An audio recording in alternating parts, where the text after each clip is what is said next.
Hello दोस्तों। Hello friends. UPSC prelims 2026 का strategy आज डिस्कस करेंगे कि 2026 में 15 डेज हमारे पास बचे हैं। 24 मई को एग्ज़ाम है, ठीक है। आज 17 हो गया है और 7 हो गया है, ठीक है। तो आज का छोड़ दें अगर, तो फिर भी 8 तारीख से 23 तारीख तक हमारे पास टाइम बाकी है, लगभग 15 डेज हैं। तो जीएस और सीसैट में मैं क्या करता था, जिससे मेरे 2 प्रीलिम्स क्लियर हुए हैं और यूपी पीसीएस में भी 2 प्रीलिम्स मेरे क्लियर हुए हैं, ठीक है। और फिर मैंने मेंस भी क्लियर किया है और यूपीएससी और यूपी पीसीएस का इंटरव्यू भी दिया है। तो मैं ऐसा किया, 15 डेज में फॉलो करता था स्ट्रेटजी कि मेरे 2-3 रिवीजन लास्ट 15 डेज में हो जाते थे। तो वो स्ट्रेटेजी मैं शेयर करूँगा कि आपको भी क्या करना है लास्ट 15 डेज में, ठीक है। तो आते हैं अगले टॉपिक पे कि पहले 15 डेज का ओवरऑल फ्रेमवर्क मैंने बताया हुआ है कि 15 डेज में आपको करना क्या है। मॉर्निंग में क्या करना है, आफ्टरनून में क्या करना है, इवनिंग में क्या करना है और फिर नाइट में क्या करना है। तो इसको मैं आगे डिस्कस करूँगा डिटेल में, मैंने टाइम बताया हुआ है। अब पहले गोल्डन रूल देख लेते हैं, 15 डेज में आपको करना क्या है। तो डू जो आपको नहीं करना 15 डेज में वो पहले देख लो। क्या नहीं करना है। सबसे पहले कोई कोचिंग का नया मटेरियल नहीं पढ़ना है आपको। कोई बल्कि बुक अब आपको नहीं पढ़नी है। जो आपने पढ़ रखा है लक्ष्मीकांत, स्पेक्ट्रम, वो सब हो चुका है। अब उसके बाद आपको ज़रूरत नहीं है, ठीक है, किसी चीज़ की। आपने 2-3 बार पढ़ रखा है, अब आपको शॉर्ट नोट्स पढ़ने हैं। बहुत ज़्यादा टॉपर्स के स्ट्रेटेजी वीडियोस अभी आएंगे, 15 डेज, 10 डेज, 1 डेज, 2 डेज। तो वो सब अब उसके पीछे नहीं भागना आपको, ठीक है। पैनिक नहीं करना है। जो मॉक स्कोर आएगा, अभी आप विजन अभ्यास दे रहोगे या फोरम का दे रहोगे या नेक्स्ट आईएएस का दे रहोगे, जिसका भी, या रूम पे भी दे रहोगे, मॉक्स में स्कोर बहुत अच्छा नहीं आ रहा होगा।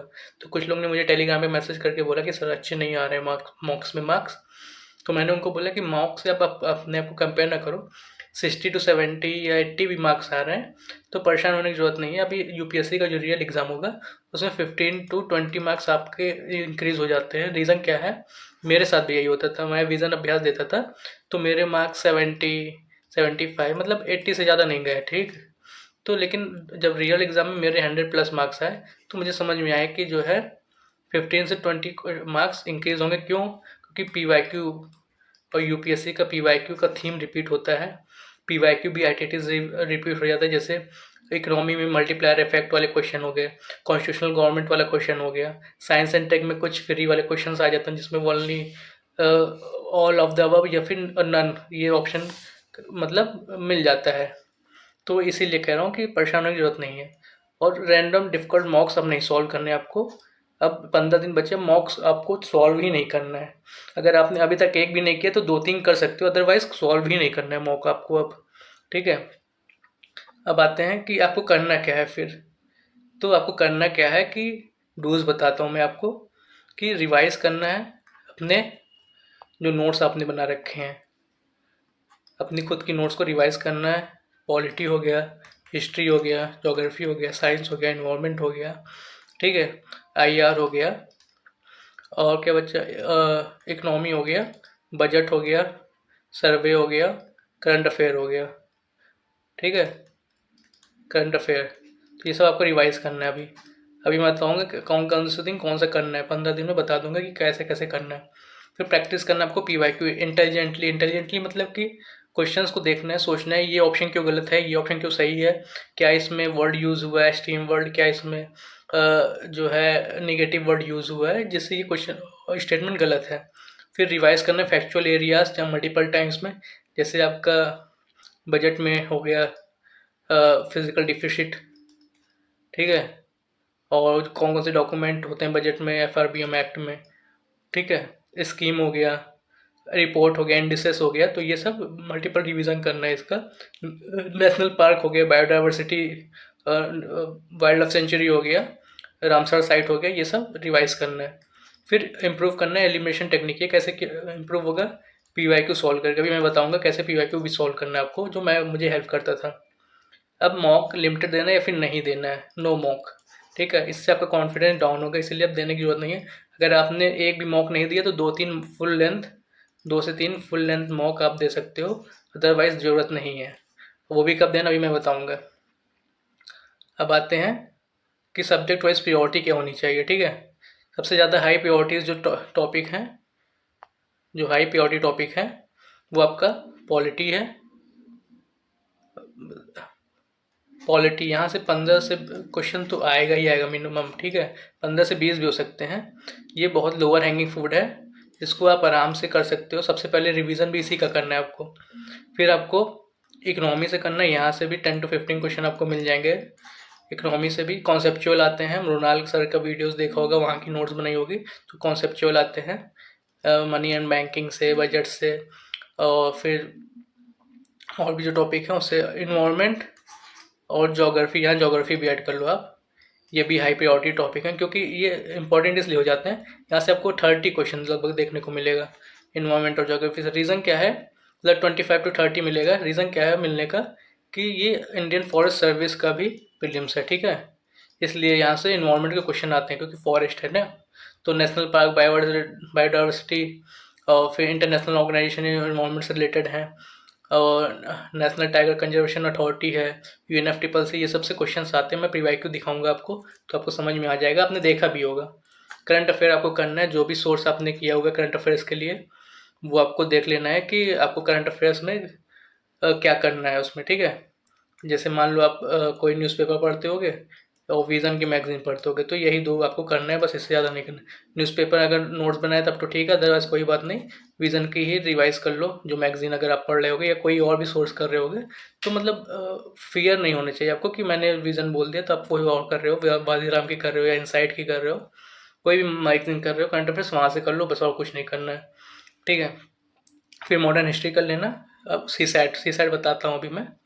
अब आते हैं मीडियम प्रायोरिटी एरिया, तो ज्योग्राफी पीछे हो ही गया था हम लोग का। अब मीडियम प्रायोरिटी में आपको साइंस एंड टेक को देना है। साइंस एंड टेक NCERT जो आपने पढ़ी होगी उसके नोट्स होंगे वो रिवाइज कर लेना, और बायो वाली NCERT होगी 12th की, वो रिवाइज कर लेना, ठीक है। अब फिर विजन के 365 जो आए हैं साइंस एंड टेक के, वो रिवाइज करना है, और PYQ देखना है। PYQ से, जो PYQ है उससे आपको लॉजिकल गेसिंग करनी है साइंस एंड टेक के क्वेश्चन में, वो यूज़ होगा, मैं दिखा भी दूंगा नेक्स्ट वीडियो में। आप कमेंट कर देना जो भी आपको ज़रूरत होगी कि कैसे लॉजिकल गेसिंग यूज़ करना है, मैं बता दूंगा मैं कैसे यूज़ करता था। इससे मेरे 15 to 20 मार्क्स ईजिली बढ़ जाते थे, मतलब बिना कुछ मुझे सब क्वेश्चन के बारे में पता भी नहीं होता था, फिर भी मैं गेस कर ले जाता था। IAS का आपको मैपिंग करनी है, मैपिंग आपने देखा ही होगा, जो भी करंट अफेयर्स में चीज़ें थी, जैसे अभी इसराइल और ईरान चल रहा है तो वहाँ की बॉर्डरिंग कंट्रीज़ देख लेना आप, वहाँ से क्वेश्चन ज़रूर आने वाले हैं। और फिर जो US है उसके पास के भी कंट्रीज़ देख लेना, नाटो देख लेना, ये सब ऑर्गेनाइजेशन इंपॉर्टेंट है IR के रिलेटेड, ठीक है, जो न्यूज़ में थे पिछले 1 साल में, 6 महीने से 1 साल में। लो प्रायोरिटीज़ जो टॉपिक है इसको आपको बाद में देखना है, पहले आपको हाई प्रायोरिटी रिवाइज करना है, फिर मीडियम प्रायोरिटीज़, फिर लो प्रायोरिटी। लो प्रायोरिटी में एंशिएंट हिस्ट्री आएगा, मिडिवल हिस्ट्री आएगा, आर्ट एंड कल्चर आएगा। रीज़न क्या है इसको लास्ट में रखने का, कि आप क्या करोगे ना, ये चीज़ें भूल जाओगे। अगर पहले भी पढ़ोगे, अभी भी 4 दिन बाद भी पढ़ोगे ये चीज़ें, फिर भूल जाओगे, क्योंकि मैं भी भूलता था और मैं भी एग्ज़ाम दूंगा फिर भी भूलूंगा, ठीक है। आर्ट एंड कल्चर भी भूलूंगा, तो सब कोई भूलता है। यहाँ पे क्वेश्चन आप छोड़ भी सकते हो क्योंकि रैंडम से क्वेश्चन आते हैं कई बार, तो कोई इशू नहीं होगा, लेकिन ऊपर के मीडियम प्रायोरिटी, हाई प्रायोरिटी के क्वेश्चन गलत नहीं होने चाहिए। तो अब टाइम टेबल मैं बताता हूँ कि ऐसे क्या करना है आपको। देखो, आइडियल जो टाइम, अगर मैं प्रिपेयर एग्ज़ाम दे रहा होता तो मैं क्या करता, जैसे 6 बजे मैं उठता तो 6 से 8 बजे तक GS स्टैटिक रिवाइज करता, ठीक है। जो भी है, मैं जैसे मैं पॉलिटी पहले स्टार्ट करता, अभी मैं बताऊंगा अभी कि पहले दिन आपको क्या करना है, दूसरे दिन क्या करना है। इस तरह से मैंने सारी स्ट्रेटेजी बना रखी है आपके लिए। देखो, GS रिवाइज करता, फिर 8 से 9 फ्रेश होके कुछ ब्रेकफास्ट करके 9 बजे से 11 बजे तक MCQ प्रैक्टिस करता है। MCQ में क्या करता, एक UPSC का PYQ लेता, FLT ईयर वाइज UPSC का PYQ लेता, ठीक है। जैसे मैं 2025 का पहले लेता, क्योंकि 2025 का ही पैटर्न 6 में रिपीट होगा, तो इसलिए 2025 का लेता, 2 घंटे में सॉल्व करता। जो भी मेरी स्टैटिक नॉलेज थी उसके बेसिस पे आज तक उसको सॉल्व करता। और ये 1-2 घंटे का टाइम है ना, इसको मैं 1.5 घंटे में ख़त्म करता। रीज़न क्या है 1.5 घंटे में ख़त्म करने का, क्योंकि जब आप 1.5 घंटे में रूम पे ख़त्म करोगे तो एग्ज़ाम हॉल में भी 1.5 घंटे में कोशिश करोगे ख़त्म करने का। तो आपके पास हाफ एन आवर बचेंगे, उसमें आप और भी जो क्वेश्चन बचे हैं उस पर लॉजिकली सोच सकते हो। और साथ में क्या करना है आपको, OMR भी भरनी है। OMR भरने का रीज़न क्या है कि OMR गलत ना हो एग्ज़ाम में, आपको प्रैक्टिस है। जैसे कई बार होता है कि हम एग्ज़ाम में हड़बड़ी में पैनिक कर जाते हैं तो OMR गलत कर देते हैं, तो वो नहीं करनी है। फिर 11 से 1 बजे तक क्या करना है, करंट अफेयर पहले मिला लो। आधे घंटे बचेंगे इधर, आधे घंटे और लग जाएंगे, तो मान लो यहाँ से 12 बजे से इसको शुरू करना, 12 से 2 मान लो, ठीक है। 12 से 2 आप करंट अफेयर्स रिवाइज करोगे, जो भी आप पढ़े होगे उसको रिवाइज करना है। फिर आपको लंच करना है, लंच कर लो आधे घंटे में। फिर 2 से बजे से 4 बजे तक, ठीक है, या 4:30 बजे तक मान लो, आप सब्जेक्ट का फिर से रिवीजन करोगे। और फिर आपको 5 बजे से 7 बजे तक सी सैट पढ़ना है। सी सैट में 1 घंटे आप थ्योरी पढ़ लो, 1 घंटे क्वेश्चन सॉल्व कर लो, ठीक है, 1 आवर। तो इससे सी सैट में प्रैक्टिस होती रहेगी। अगर आपका ज़्यादा वीक है तो जो ये 2 घंटे मैंने यहाँ पे लिखा हुआ है सब्जेक्ट रिवीजन, यहाँ पे सी सैट का रिवीजन कर सकते हो और 2 घंटे क्वेश्चन सॉल्व कर सकते हो। फिर 7 बज जाएगा, 7 बजने के बाद आप थोड़ा कुछ खाओ पियोगे, आराम करोगे। फिर 8 बजे से 10 बजे तक एक और शिफ्ट करोगे रिवीजन का।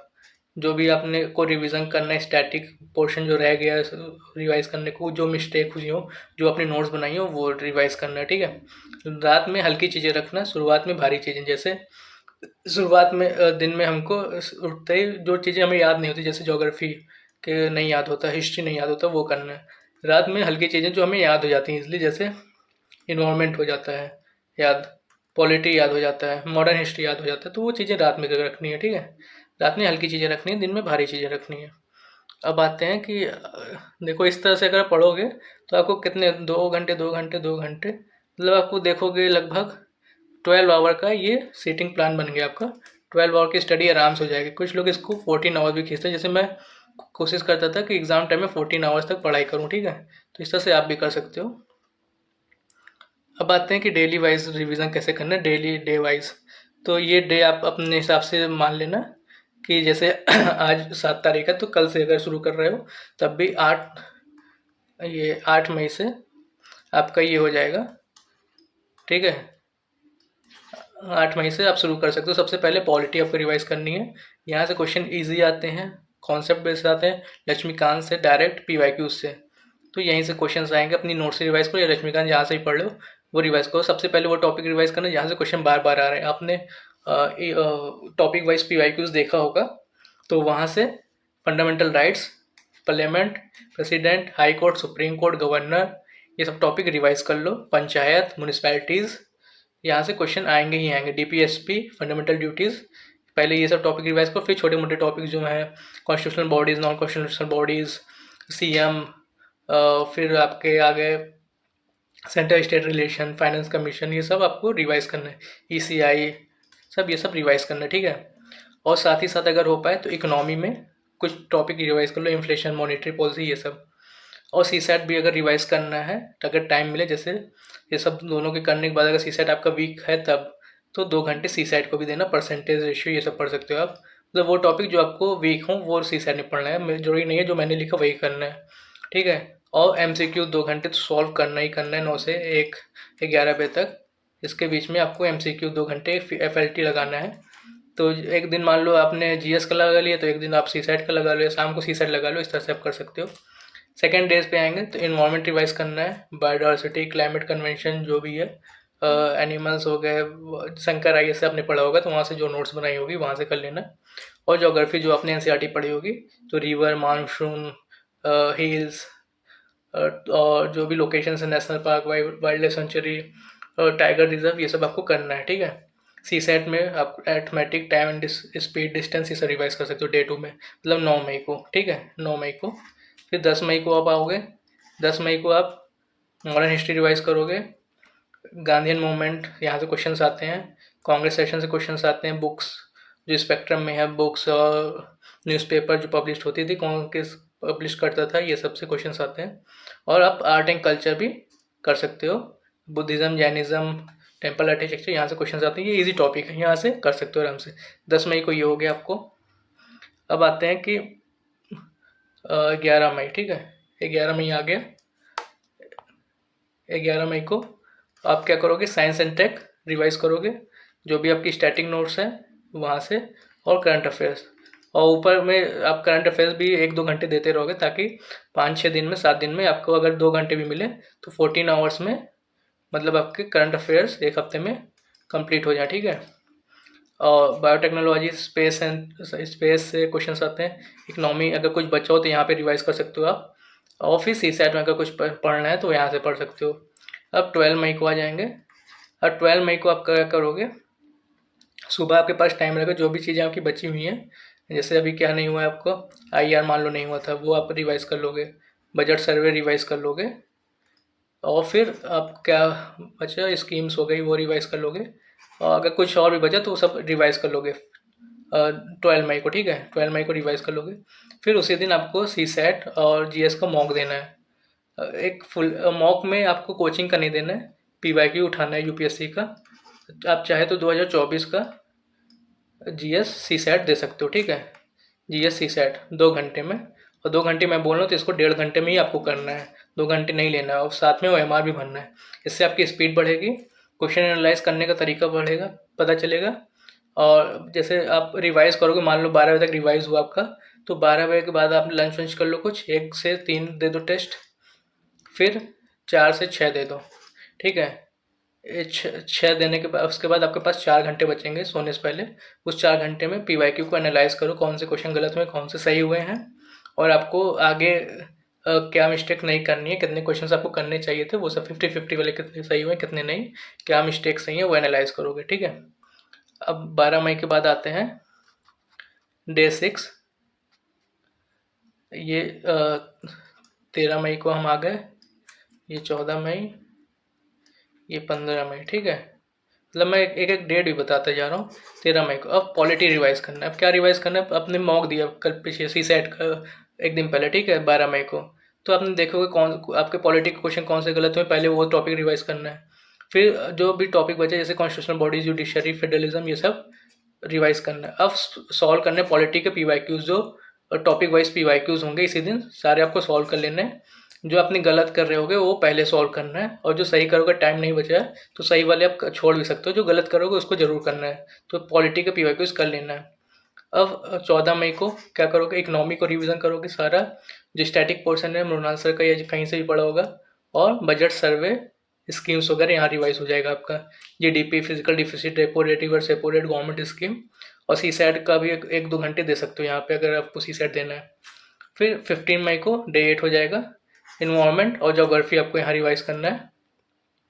ये दोनों रिवाइज करना है, फास्ट रिवीजन करना है, बस इंपॉर्टेंट थीम्स जो हैं वो रिवाइज करना है पहले, फिर टाइम मिले तो और भी नोट्स की चीज़ें रिवाइज करना है।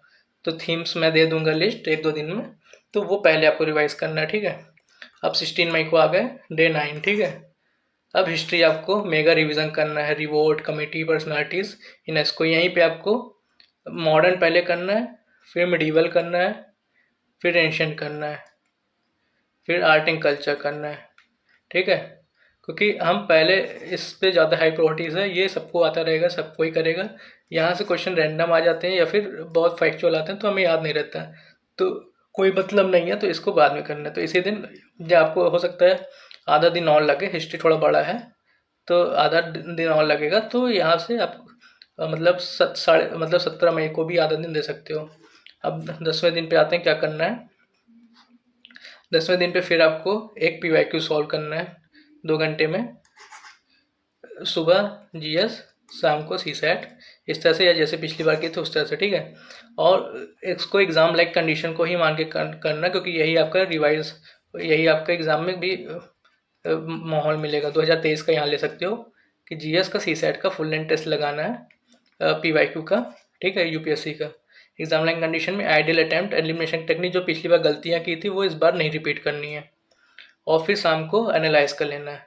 अब देखो हम आ गए 18 मई, अच्छा ये 18 मई हो गया, 19 मई, ये 20 मई, ठीक है।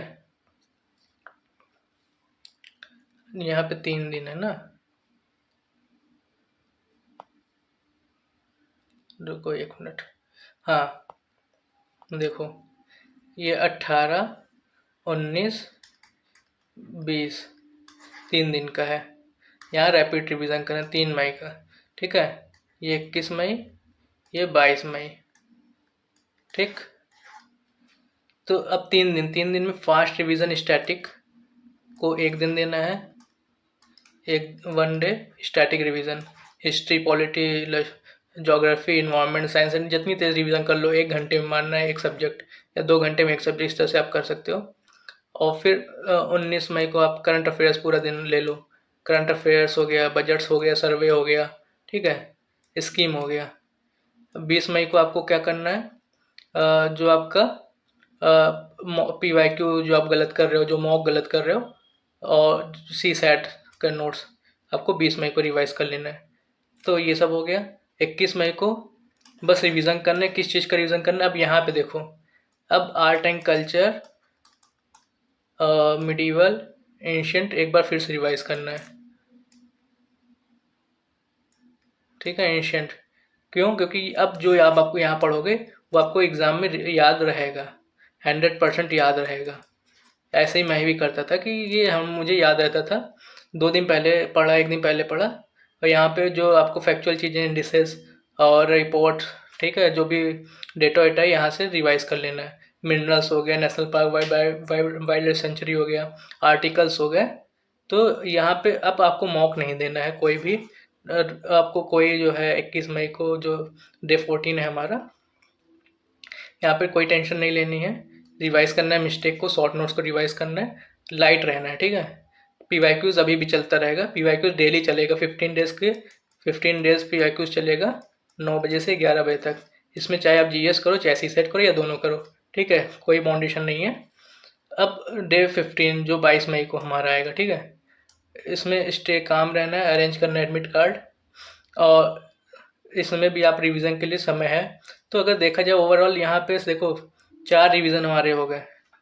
अगर हम देखें तो एक रिवीजन 5 दिन का हो गया यहाँ तक, ठीक है, 12 मई तक एक रिवीजन हो जाएगा। 1 मिनट रुको, ठीक है, 12 मई तक एक रिवीजन हो गया हमारा। फिर दूसरा रिवीजन हमारा हो गया 6 से 10 दिन तक, 10 दिन में दूसरा रिवीजन हो जाएगा हमारा। यहाँ सेकंड रिवीजन कंप्लीट हो गया। अब थर्ड रिवीजन देखो हमारा, अगर आपका सेकंड नहीं होता है तो 10 दिन में आप एक रिवीजन कर लो, कोई दिक्कत नहीं है, ठीक है। जैसे आप थोड़ा स्लो कर रहे हो, ये मैं कर लेता था 10 दिन में, आप मान लो पहली बार दे रहोगे तो 10 दिन में एक रिवीजन करो, ठीक है, कोई दिक्कत नहीं है। और फिर लेकिन ये अगले 3 दिन में आपको एक और रिवीजन करना ज़रूरी होगा। अगर जो लोग मेरे टाइम टेबल के हिसाब से जा रहे होंगे तो उनका यहाँ थर्ड रिवीजन हो जाएगा, और उनका फोर्थ रिवीजन ये होगा, तो 4 रिवीजन हो जाएगा। अदरवाइज़ आपको अगर आप अपने हिसाब से करो 10 दिन में एक कर लो, और फिर 3 दिन में एक कर लो सेकंड रिवीजन, फिर 1 दिन में एक कर लो, तीसरा रिवीजन हो जाएगा, ठीक है। अब 22 मई तक आप रिवाइज कर लो सब कुछ। 23 मई को आपको काम रहना है, एडमिट कार्ड, पेन, सब कुछ अरेंज कर लो, और सो जाना इस दिन 8 बजे शाम तक, 8 PM तक सो जाना, क्योंकि 8 घंटे की नींद ज़रूरी है, ठीक है। क्योंकि मैं ज़रूर सोता था 8 घंटे, 8 घंटे तो नहीं तो 6 से 7 घंटे ज़रूर सो लेता था। इससे क्या होगा, आप एग्ज़ाम में जगे रहोगे और आपका दिमाग अच्छे से काम करेगा। तो ये काम कर सकते हो, 8 बजे सोना शुरू करोगे तो 10 बजे तक नींद आ जाएगी, ठीक है। तो उस दिन थोड़ा लाइट रात में खाना, ताकि नींद अच्छे से आ जाए। और जो भी इश्यूज़ हो आप कमेंट कर देना, मैं फिर से उस पर बता दूंगा आपको। अब आगे देखते हैं एग्ज़ाम हॉल में क्या करना है हमें। मैं देख रहा हूँ वीडियो थोड़ा लंबा बन रहा है, तो कोई बात नहीं, मैं सब कुछ डिस्कस कर दे रहा हूँ आपके साथ, कि आपको कोई इश्यू ना हो। तो GS पेपर में क्या स्ट्रेटेजी एग्ज़ाम हॉल में रखनी है, ये चीज़ आप मॉक में भी ट्राई करना। तो मॉक में जो ट्राई करोगे वही एग्ज़ाम हॉल में रिप्लिकेट होगा। तो पहले GS में फर्स्ट अटैम्प्ट में शॉर्ट क्वेश्चन करने हैं, तो और दूसरे अटैम्प्ट में जो हमारे एलिमिनेशन टेक्निक से सॉल्व हो जाए, 50-50 वाले को जो क्वेश्चन रहते हैं, 50-50 जो मतलब 2 ऑप्शन में डाउट रहता है, वो हमें करना है सेकंड अटैम्प्ट में। फाइनली इंटेलिजेंट गेस करना है, अगर 3 ऑप्शन, एक ऑप्शन एलिमिनेट हो गए, 3 ऑप्शन बचे हैं तो इसमें एलिमिनेट करना है। वो एलिमिनेशन टेक्निक आप को मैं बता दूंगा, यूट्यूब पे भी बहुत सारी वीडियोस आपको मिल जाएंगी। और PYQ आप एनालाइज करोगे तो आप भी एनालिसिस कर पाओगे। आइडियल अटेम्प्ट कितना होना चाहिए, इजी पेपर है तो 90 to 95 होना चाहिए, जनरली 90 रखना, 90 प्लस अगर इजी पेपर आता है। मॉडरेट आता है तो 80 to 85 अटैम्प्ट ठीक है। मैं भी इतना ही करता था, मतलब मैंने 90 प्लस जब भी स्कोर किया मेरे सिलेक्शन हुए। एक बार मैंने 85 मतलब 86 या 7 किया था, तब मेरा सिलेक्शन हो गया था। और टफ पेपर आता है तो आप 70 से 78 क्वेश्चन कर सकते हो, मतलब 75 एवरेज मान के चलो यहाँ पे कि 75 क्वेश्चन करोगे तो आपको कोई दिक्कत नहीं होगी। सी सैट में देखें तो सी सैट में जैसे लोग कंप्रेंशन पहले करते हैं, कुछ लोग रीजनिंग मैथ पहले करते हैं क्योंकि वहाँ एक्यूरेसी रहती है। तो आप चाहो जैसे कर सकते हो। मैं क्या करता था, मुझे जैसे क्वेश्चन में जैसे चीज़ें मिलती गई, जैसे पहले रीजनिंग के आ गए तो रीजनिंग कर लिया, फिर कंप्रेंशन आ गया, कुछ कंप्रेंशन कर लिया। ईजी है कंप्रेंशन तभी कर रहा, टफ है तो हम नहीं करता था, उस छोड़ देता था। फिर मैथ्स वाले क्वेश्चन जो ईजी हैं वो कर लेता था, मतलब जो ईजी हैं वो मैंने पहले करता था, फिर सेकंड राउंड में थोड़ा टफ, फिर थर्ड राउंड में और टफ। ठीक है, तो इस तरह से आप भी कर सकते हो। और यहाँ पे कोशिश करना 50 क्वेश्चन एटलीस्ट आप करके आओ। फिर मैथ्स वाले क्वेश्चन लास्ट में लोग करते हैं। हाँ, एक और चीज़ कि आपको ईगो नहीं होनी चाहिए क्वेश्चन सॉल्व करते समय, कि क्वेश्चन डिफिकल्ट आ गया तो आपको ईगो हो गया, ये क्वेश्चन तो मुझसे सॉल्व करके ही रहूँगा। यहाँ पे क्या होता है कि आपको कभी कभी एक क्वेश्चन के लिए 5 मिनट भी चले जाते हैं, तो आपको बाद में लॉस होगा। कि कंप्रेंशन आप 5 मिनट में कम से कम 5 क्वेश्चन कंप्रेंशन के कर सकते थे। ठीक है, इसलिए मैं बोल रहा हूँ कि ईगो पे नहीं लेना है। अब मोस्ट इम्पॉर्टेंट टॉपिक जो आपको तो मैं बता चुका हूँ, इसकी लिस्ट भी दे दूंगा 1-2 दिन में। कि पॉलिटी में articles, parliament, judiciary, constitutional bodies, PM हो गए, प्रेसिडेंट हो गए, ये सब इंपॉर्टेंट है। इकोनॉमी में inflation, banking, physical policy, repo rate, reverse repo rate, money and banking, ये सब। इन्वायरमेंट में species, Ramsar site, COP. Current affairs में रिपोर्ट, इंडिसेस। स्पोर्ट्स भी आजकल आने लगे हैं तो वो भी देख लेना। साइंस एंड टेक में क्या डेवलपमेंट हुई है ये। तो ओवरऑल आपको अगर मैं बोलूँ तो देखो, अब गेम क्या है, मेंटल गेम है आपका। जो 2 घंटे में आप करोगे उसी से आपका सिलेक्शन होगा। आप कितना भी पढ़ लो, आपको रिवीज एग्ज़ाम में जो भी आपको चीज़ें याद आएंगी 2 घंटे में जो आप करोगे, 2 आवर जो आप मिलेंगे उसी में आपका सिलेक्शन होगा, उसी वही डिसाइड करेगा।